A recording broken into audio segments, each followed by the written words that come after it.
Hey, we're going to look at another Xevox figure from another bag. I have so many of these. I'm going to run out the bags today, and we'll do some later on. But this one, these Xevox figures are from 20 years ago, so they're a little bit, I'm a little hesitant to play with them, but they seem to have held up pretty well. I haven't broken any today so far, cross my fingers. But you can see right here where you can mix and match them, and that's the fun about playing with these, is they can mix and match, and it's like Micronauts and Lego and just a lot of really fun toys all rolled into one. So let's grab the next figure in the Xevox bag right here. Just kind of going in order. Oh, it's one of the Grim Reaper looking dudes. He's missing his hand. I think that was attached to maybe a weapon. And he's got, for some reason, he's carrying that thing with him, which is not his.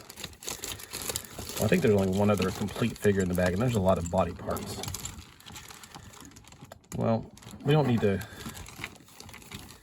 get the hand to explain what's going on here. So with these figures, they have ball joints that are actually ports for you to take the body parts off and rearrange them. You know, if I want to take his arm off and put it on somebody else, I can do that. Whew, I keep having a feeling I'm going to break these things because they're so old. If I want to take his arm and put it on somebody else, like say the vampire bat guy or he's stuck on the van rollerblade dude, you can just take those off and rearrange them if you want to. All the ball joints are exactly the same size, whether it's in the shoulder or all the way down to the wrist. So for his particular hand, he's got one of those translucent pieces, which are always scary when you have something that's old. Translucent has a tendency to break over time. He's got 3 fingers, and all of them are posable. Right here, you can close it up. Right here.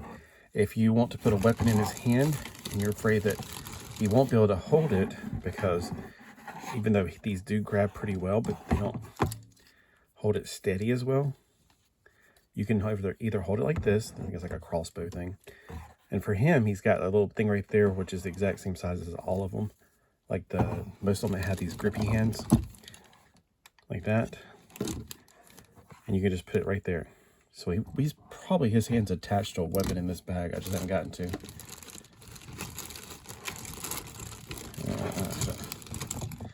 I see a translucent piece, but I don't think that's his. I think it's the other guy. There's another translucent red person in the bag. Let's see what's on the inside here. I haven't seen this in so long. Oh, that's really cool. So it's like a little guy inside there.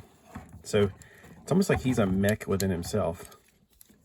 See inside his chest, there's a little, it looks like a little person inside there sitting there like a cockpit. That's crazy. I didn't even remember that. All right. He's got these things on his side that looks like it's rubbery. So you can just kind of put them over him, kind of like Death Scythe from, I think that was Death Scythe that had the thing from Gundam Wing. So like he could be like this when he's just standing around doing nothing. Looks like he's super cool and everything. And then on his back, he's got a backpack. Now you can also take out their backpacks and rearrange them. So if I want to take this backpack off and put on something else, you could totally do that as well. Now their legs, they're all like ball joints here. Their legs are pretty cool. They got this, I think I got them on backwards though, because I don't know, for him he just does it fine. Usually the piece like that is on the inside, but I do see that's on the outside. Maybe it was meant to be a little bit different because he's got a lot of clearance there.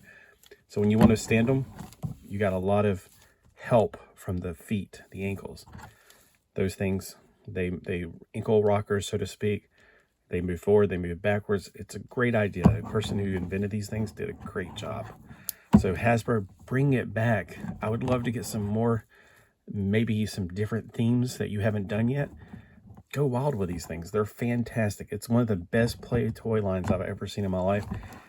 When I first saw these, I fell in love right away because I was like, it's like Micronauts. It's so much like Micronauts, and it's so much fun.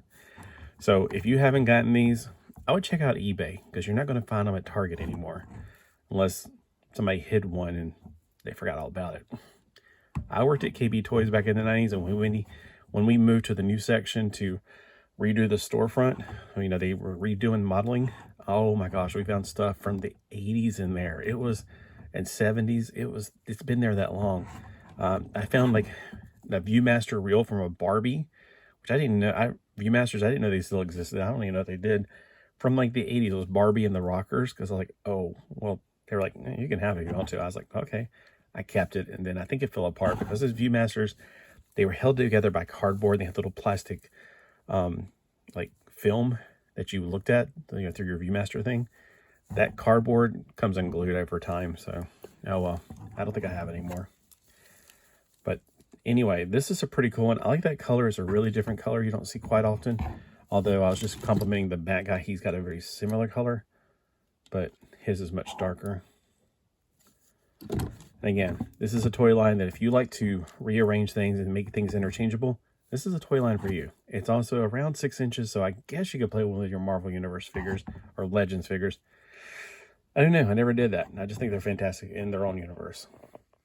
Let me know below what you think about this line. Thanks.